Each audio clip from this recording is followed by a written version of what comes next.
Hi, this is Matt Dobschuetz, and you're listening to Chasing Dreams with Aimee J.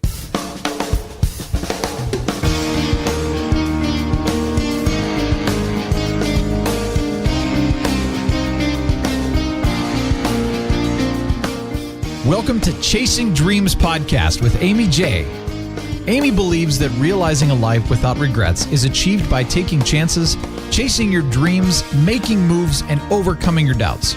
The Chasing Dreams podcast will help you overcome life's obstacles, believe in your potential, and inspire you to face your fears.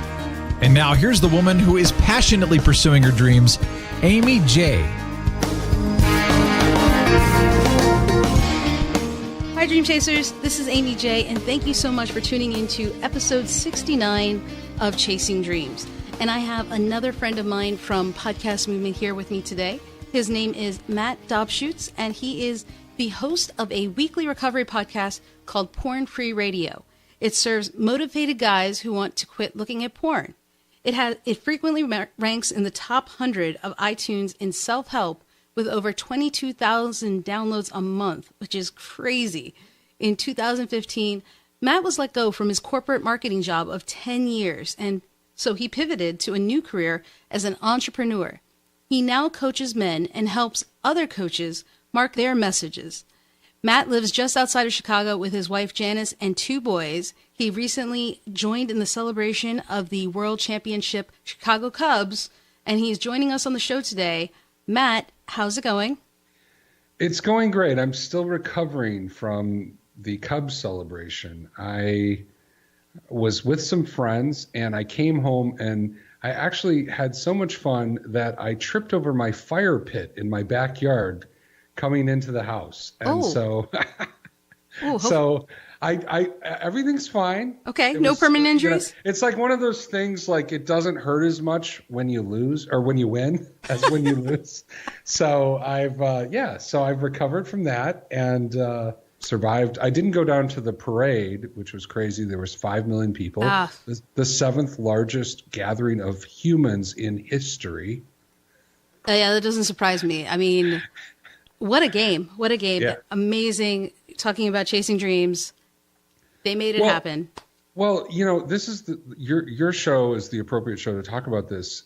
As a Cub fan, I hate to say it, but for years, we kind of had a lot of limiting beliefs that were shattered like this year. Like we can't get to the World Series. That was one. Or we don't win. Or that you were cursed. Or we were cursed. Mm-hmm. Or we can't close. Or that something bad always happens. Right. You you choke. Yeah. You can pick any one. Yeah. You guys have had a number of disparaging tags. Well, and you know how I knew that the limiting belief for me was shattered was in Game 7. In case you didn't watch it, it went into extra innings, but there was a point where Cleveland came back and tied, even though it looked like we might win. And I knew I was different because I was not concerned. Not that I thought we would win, but I felt like this year was a success. And there was growth. There was positive things that I saw. And, so I was hopeful in a different way. I know other people who had this sinking, pit in their stomach when they watched, but I was actually happy and excited in the last inning. Like I felt like that sort of limiting belief was shattered. I mean, it was a fantastic game, and you guys definitely did not make it easy. And I'm glad you said that because at that moment, right, because you guys have had the longest, I think, drought since the last win of the World Series. Cleveland has a long drought period as well. Not as long as yours, but, either team that would have won would have earned it. It's not like they're losers or anything. No, they absolutely played their heart out just as much as you guys did. And both winners, I'm just thrilled for you guys because you're right. You guys have shattered all those limiting beliefs that everybody had. Yeah. And I feel like in my own life, there's been things that I've done and accomplished where I've experienced the same kind of thing. If you would have told me a few years ago that I would start my own business or I would work for myself. Even, you introduced me as like having a recovery podcast, being in recovery, having sobriety. Some of those things, when you're in the mistaken beliefs, when you're living in the place where you don't have a lot of hope, like thinking of yourself as a different person or doing something completely radically different is really hard to conceive of. And so I've seen a lot of that shift in my life too. And that's why watching the Cubs this year was really interesting, because I found myself on a similar journey where I was like doing things I hadn't done before and pushing through barriers. It's the Cubs story is very inspirational, and a lot of things can be taken away from it. I did want to talk about your recovery program and some of the things. When I met you at Podcast Movement, we had met, and we had talked about entrepreneurship and things like that, but we had also talked about your podcast and my podcast, and you have a recovery podcast. Now, guys, we're talking about a podcast that involves the recovery from pornography. If you find that to be, there's nothing illicit in our conversation, but if that bothers you, here's your warning. Okay, so go with it. But you started a recovery podcast called Porn Free Radio, which, congratulations. It is something Thanks. that people need help with. And so you are doing that, 22,000 downloads a month. There's a large audience of guys out there. Well, first of all, I mean, pornography, conservatively is viewed at least once a month by 70% of men in the United States.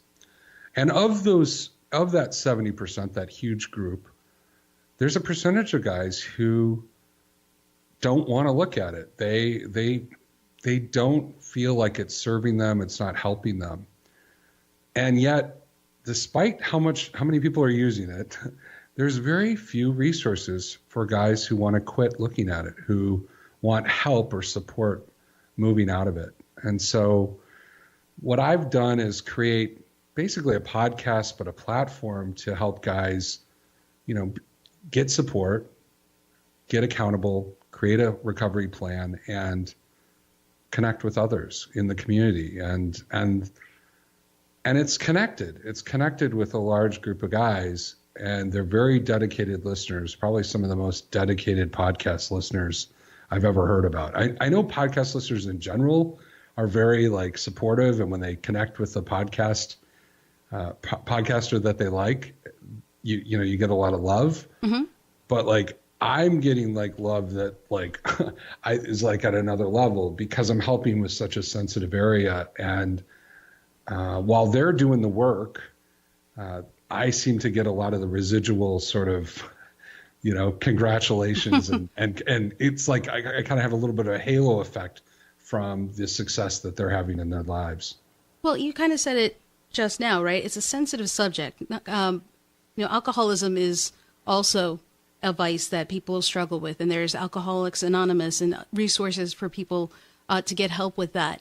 Because of the sensitivity of this subject that you talk about and provide that resources, which is limited from what you said, did you have any hesitation in putting this together?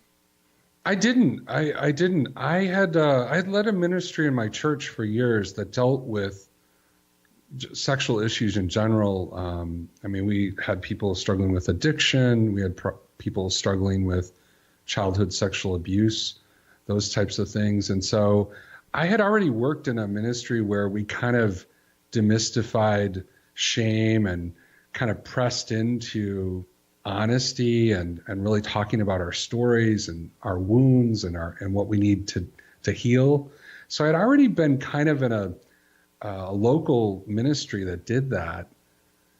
And so I got used to talking about my wounds and talking about my story. And so putting it into a podcast wasn't that much of a leap for me. And here's the funny thing, Aimee. Mm-hmm. People who want help take the time to listen to my podcast. No one else takes the time to listen to a porn recovery podcast unless they need help. So even though I was working my corporate job when I started this podcast, I don't think any of my coworkers ever listened to it. Like it's like they kind of knew about it, but no one takes the time to download a podcast and listen to it unless they're interested in what the subject is. And so I figured if they were interested, then they would listen to it. They would listen to it. So I found that out right away. Like people knew about the podcast, but no one was like taking the time to listen to it unless they had a problem. And that makes sense. And because you're doing this, you're helping others, and I'm always big on helping people. And so the fact that you're providing a rare resource, for that, and you've gone from a podcast to a platform, you said, was that a natural progression? It was. I mean, as I was starting to think about my audience and trying to help them, it became evident that I needed to put something together, tools, resources, things to actually help them recover. So I think it was in 2014, December, I had been podcasting for almost a year. And I went, I need to kind of put together a plan, like a way that, kind of the steps for people to go if they're new to this. What are some things they can put in place? What are some essential things they need in recovery? And I did a podcast called Going Porn Free in 2015. Mm-hmm. And I invited people to download a worksheet. They would give me their email address and download the worksheet. And so I did that. And people started doing that. I had never had a mailing list before. I actually talk about self-limiting beliefs. I actually thought no one would actually give me their email address because of the sensitivity. But when I started giving away this plan and people started downloading it, and so I did that for about 6 months or so. And then as I transitioned out of my corporate job, when I got let go, I decided, hey, I had always wanted to start coaching guys, working one-on-one. And I started coaching guys. And the first guy who hired me was a young guy, probably in your demographic, maybe like 23, 24. Mm-hmm. And we had to meet for our first meeting. And I said, hey, would you, before we meet, listen to this episode? I think it was episode 30, and fill out this worksheet. Would you go through the steps that I talk about? And then we'll talk about that in our first coaching session. And he did it. And I went, man, this really works. Like he's following this plan. And from there, I developed a course that was based on that podcast, and started working with coaching clients, and would basically, once the course was there, I say, hey, can you go through this course? And then we'll meet for our first session. And so it built on that. And so it started with a podcast. It started with a small opt-in, and that's how the platform started to grow. And now I have a pretty good sized mailing list, and I'm starting to connect with people in coaching, and that's how it started. Now, before we talk about your transition to entrepreneurship and what you're doing there, I did want to mention you're the first person that I've seen that has this new social media. And guys, you can find all the information about Matt and his social media presence on the show notes page. rTribe. Can you talk briefly about what that is in case anybody is interested or has a need for it? Sure. rTribe is a social recovery app, and so it's actually the word or the letter R, TRIBE, and you can get it. You can go to rTribe.org to find out about it.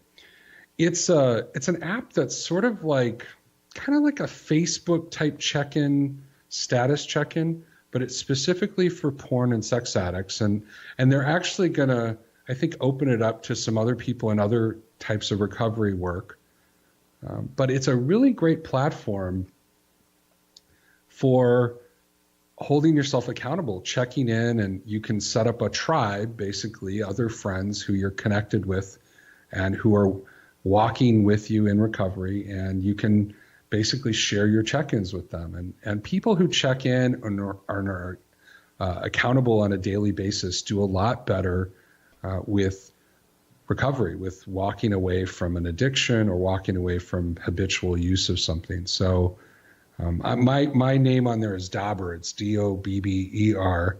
So if you download it, you can download it on the App Store or on Google Play or the Google Store, and for Android, and connect with me. A lot of people have made me their first friend as they've started building support for themselves. And guys, I wanted to mention that just so that there was a little bit of explanation in case someone who's listening needs that. So be aware there are resources out there to help you. Now, Matt, you are now an entrepreneur. We were talking offline about how I've been sick a few days at my day job and how you've been health-free in your life because you've been kind of away from other people in this new, how should we call it, freedom life you have? Yeah, it's just sort of an interesting result. I realized this probably last winter. Boy, I didn't get sick at all this winter. What's the difference in my life? And I realized, well, I spend a lot of days alone, I see my family, my kids, my wife, but I'm not having as much daily contact with people as I did in my corporate job where I would see hundreds of people a day. And so I just think it's sort of a funny result of working home alone. Not a side effect that one would think about until you hear about someone who has a day job and goes into an office full of people and, gets sick, which, happened to me. But how is it? Life as a freepreneur? Is that what it's? I don't know. Everybody has some different way. Someone free. Yeah, I don't know. It's been a really interesting shift. I'm a natural extrovert.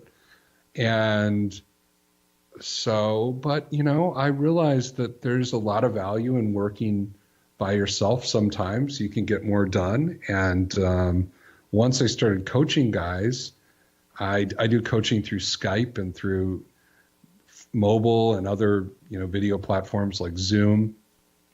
And so sometimes I'll have 17 calls in a week. So I see people and are talking to people, but I'm never in the same room for the most part. It's funny, on Friday night, a coaching client who came into town, took me out to dinner. And so it was one of the first times that I actually saw someone that I worked with. And he actually was in another country last year when I was working with him. And so it was funny, like my first thought, I didn't say this, but when he approached me, I thought, wow, he's shorter than I thought he was. So, the screen just shrinks them, don't they? Yeah, I don't know. He just was shorter. No, he was, I thought he was taller, so he was, so that was kind of a funny thing, but it was really interesting to go out to dinner with someone who, basically I walked through this last year, some challenging things with him, and it was really cool. And it was funny, we had this natural connection, and I said, hey, if you think about it, we probably met 18 times this year together, 18 hours. That's more than you invest with good friends. Think about it. That's true. You Finding time. You don't usually spend one quality hour of talking with a good friend every week. It just doesn't happen. So I said, there's a reason why we have a connection. There's a reason why we know each other. It's because we've been working together in a more intense, intentional relationship. So when you began, though, right? So you had 10 years in marketing, and you're an extrovert. So those are two things that kind of make sense and go together. But how do you learn to become an entrepreneur? It seems like there are some gaps that would appear. Is that just, am I wrong, or is it just a natural progression? Well, let me take a step back. Sure. I worked in web marketing. So I worked on websites for brands and different companies. And here's the thing. For years, I was a senior specialist. Like I kind of hit this ceiling where I was like kind of a tech lead, but I never was the manager.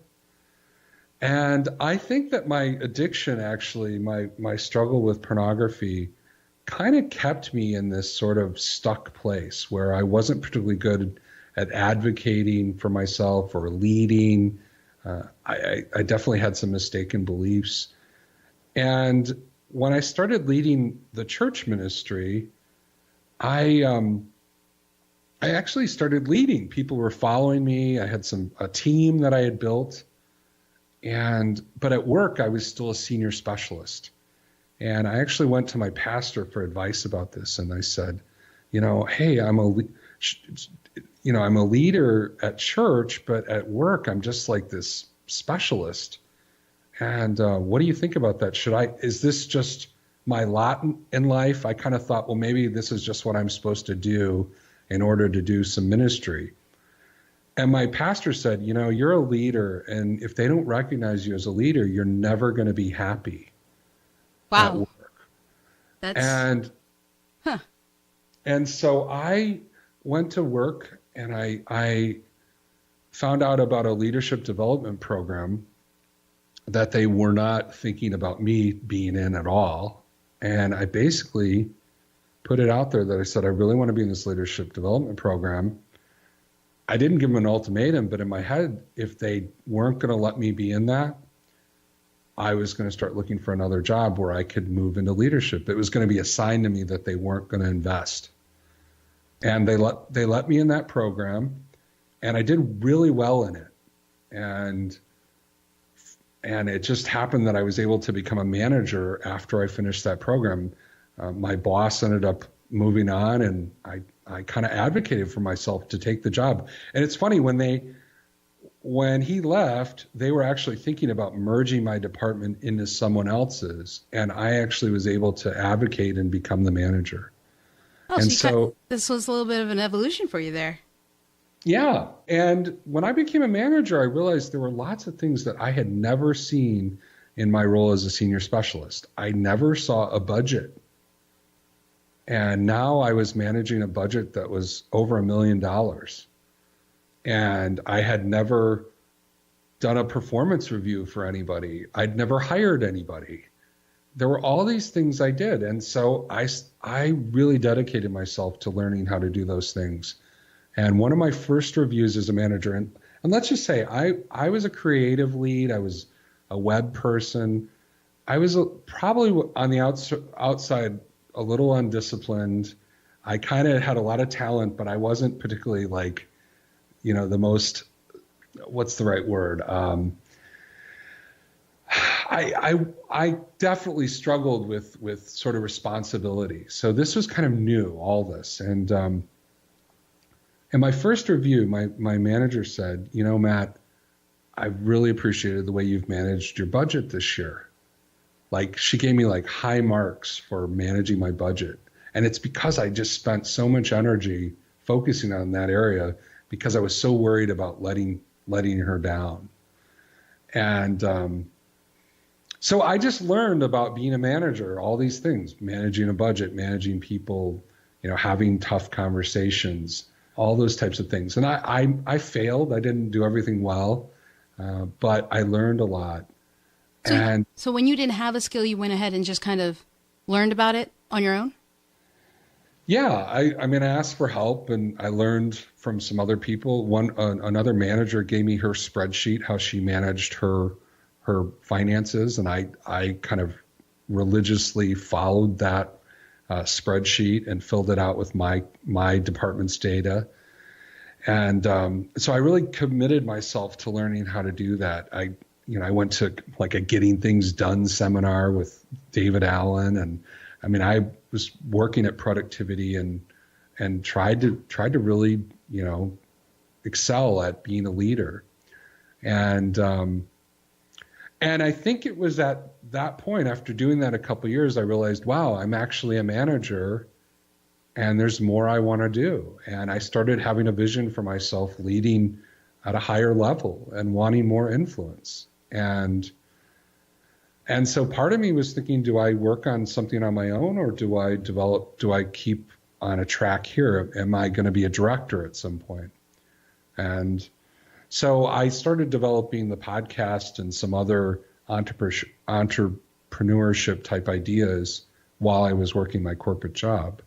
And but I think a lot of the impetus came from advocating to be a leader, becoming a manager, and learning that job. That's kind of what started giving me the confidence to think about running my own business.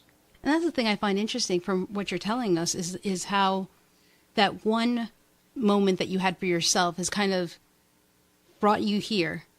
You know, Yeah. Standing up for yourself and doing something that you wanted and believed in kind of set off this set in motion these events that kind of has led you to becoming the manager, then, you know, doing the podcast, and then kind of building the platform, and then so on and so forth. And now you are here today coaching people.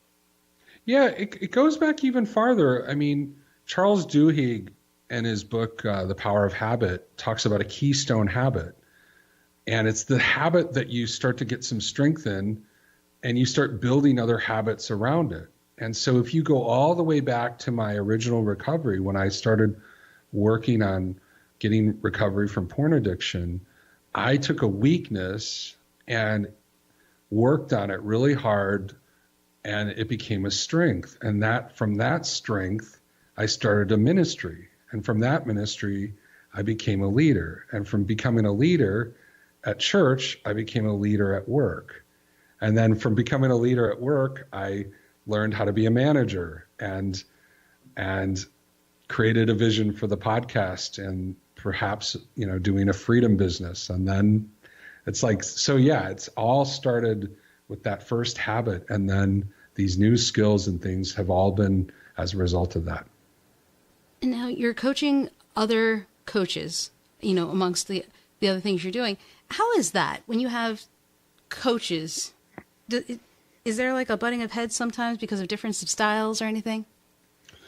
Well, what I've done with some other coaches is I've helped them market their message. So I've helped them with, you know, email marketing, or some of my original disciplines, you know, email marketing, web marketing, and now creating leads, you know, that whole way that I created a guide that people opted in for, and you know, sold my own product, my own course, that type of thing. Other coaches need help with those type of things. So that's where I've been kind of giving them assistance, kind of telling them a little bit about what I did and helping them build out ways to connect and engage their audience. So that's where it's not so much coaching, it's more like helping, consulting them.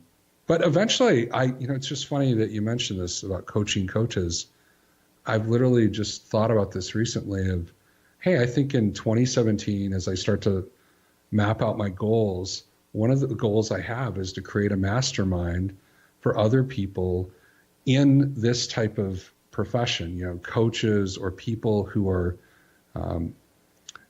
in the sort of helping professions, you know, create a mastermind for them and, you know, help them run their businesses and build their businesses. So that's kind of something I've been thinking about. It's a little different than coaching guys who are working out of pornography addiction, but there's, I think, a lot to be learned. I've been in a mastermind this year and it's been great. And so I want to kind of create the same type of environment for other people. Can you actually talk a little bit about Mastermind? It's something I've heard that has helped a number of people who chase their dreams who have been on the show. And I'm not sure my audience knows necessarily what that means. Well, sure. Mastermind, it comes from Napoleon Hill's Think and Grow Rich. That's where, I mean, it first sort of pops up. I think that's where it became popular. And it's this idea of getting together with a group of like-minded people who are maybe building businesses or in a similar profession. And when you put all your minds together, you end up having this you expand your ability to be creative, think through problems, get feedback, all those types of things. So you benefit from being with a group of people. And so I joined a mastermind shortly after I got laid off from my corporate job, and it really gave me a place to kind of refine my message, to ask for feedback on some of the stuff I was building, to get some accountability. One of the first assignments I got from my mastermind was to create a small product.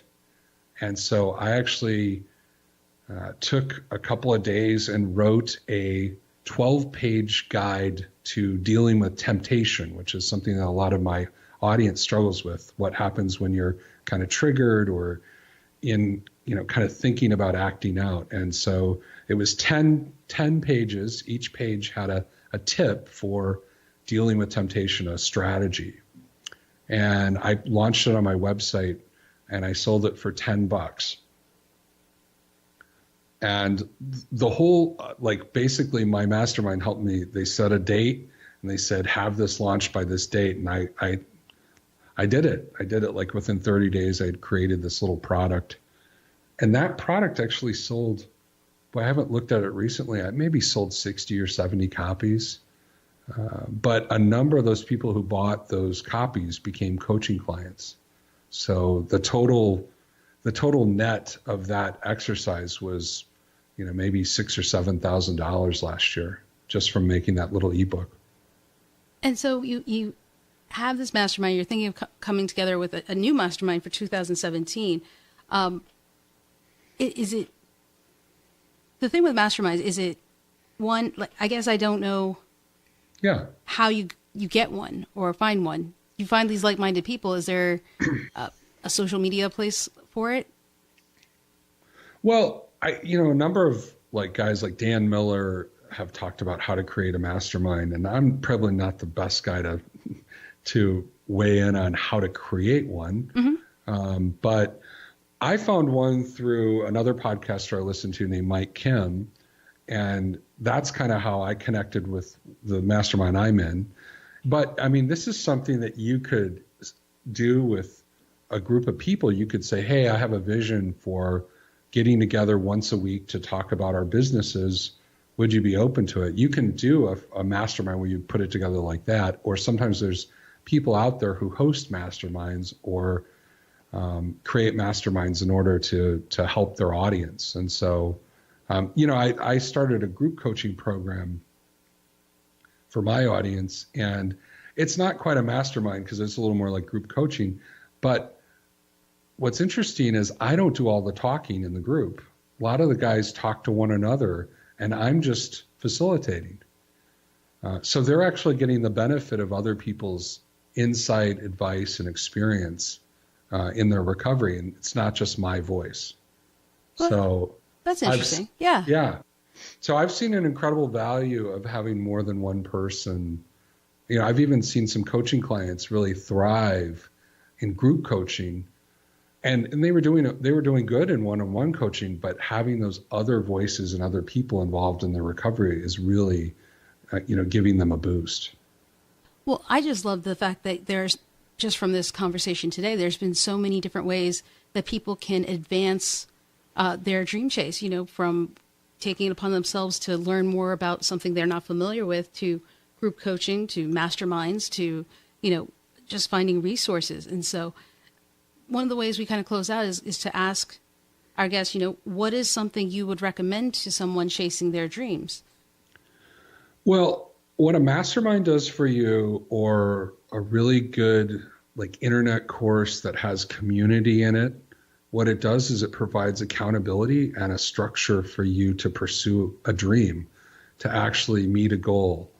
So, for example, when I started the podcast, I took Podcasting A to Z by Cliff Ravenscraft, which was like a little course, but kind of a little bit like a mastermind, because for 4 weeks there was other people in the course, and you could weigh in and review their podcasts and give them feedback. And I got a lot of feedback during that time. But it had a prescribed sort of teaching and thing to follow, and it had some community. And that's what helped me launch my podcast. I think if I just researched how to do a podcast and, just kind of futzed around with technology, I would have never launched a podcast. I think there's something to be said about that. Yeah. Yeah. And the same thing with, that little ebook. I think if you would have said, hey, Matt, just, you should create an ebook, I think I would just be refining it and playing with it and thinking about it and never, taking care of it, never actually doing it. I actually, I'm working on a book right now, And if it was just left to me to write chapters to publish a book, I wouldn't do it. But I hired an editor who's helping me edit, and it's helping me write the book because I have someone who's there who's like, where are the chapters? Let's get this, let's get this going. What's going on? Where are you at with this? So so one thing I'd say, if you have a dream, what's something you can invest in to get yourself closer to that dream? If you have a dream about quitting your day job, then you need to start taking action to create income outside of your day job. If you're just listening to the Pat Flynn podcast and just wishing, nothing's going to happen. Not that Pat Flynn's a great podcast, but if you don't put anything in action, I think even Pat would tell you nothing's going to happen. That's true. So I finish all my podcasts by saying take hope and take action, meaning take hope from my story and from some of the things we talk about here, but don't just don't sit on it, actually do something. I love that. I do. I think, faith without action is really just, you got to do something. Just saying you have it doesn't mean anything.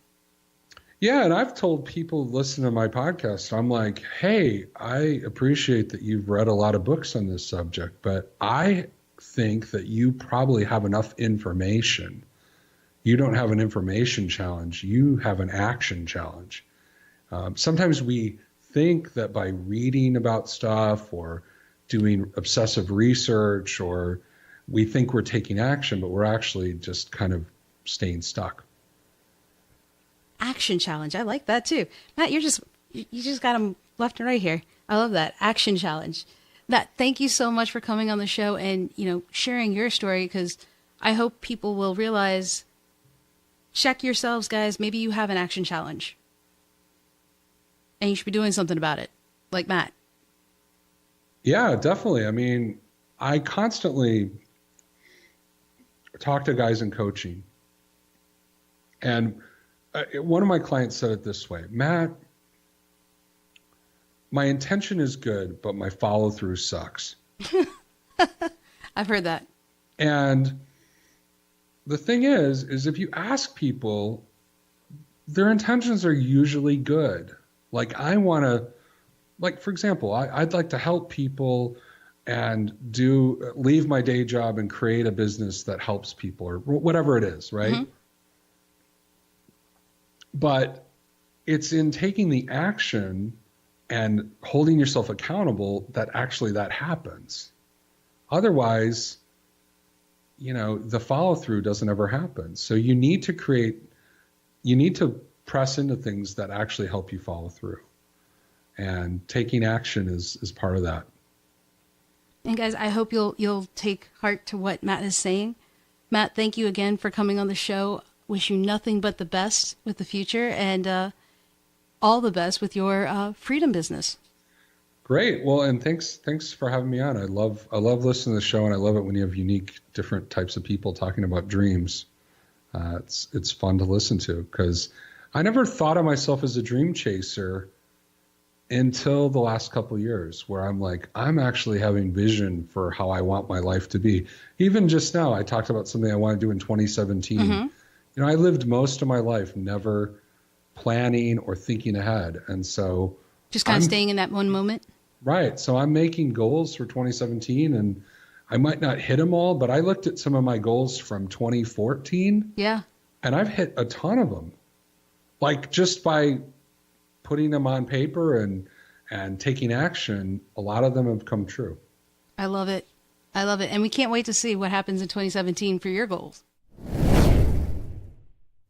And Dream Chasers, how awesome is Matt Dobschuetz? Really glad I was able to get him on the show and talk to you guys, because he's gone through a number of different things. He's evolved with time, and by, standing up and, standing up for himself, I guess is the best way to put it. It began a series of events that's led him here today, and it's fantastic. He's shared a number of different lessons, which you guys can find by either listening to the episode again, of course, or checking out the show notes page over at chasingdreamshq.com/episode 69.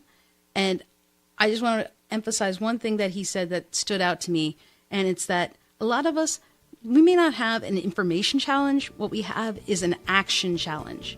Okay? So until next time, guys, keep working on your action challenge and keep chasing. Thank you so much for listening to Chasing Dreams. Aimee would love to connect with you and hear all about your pursuit of chasing your dreams. Connect with her on Facebook, Twitter, or Instagram via @ChasingDreamsHQ. Or you can find Aimee on Twitter @AimeeJ21. That's AIMEEJ21. Be sure to visit headquarters over at ChasingDreamsHQ.com for more inspiration, motivation, and resources to help with your own dream chase. We hope you'll join Aimee next week, and until then, keep chasing.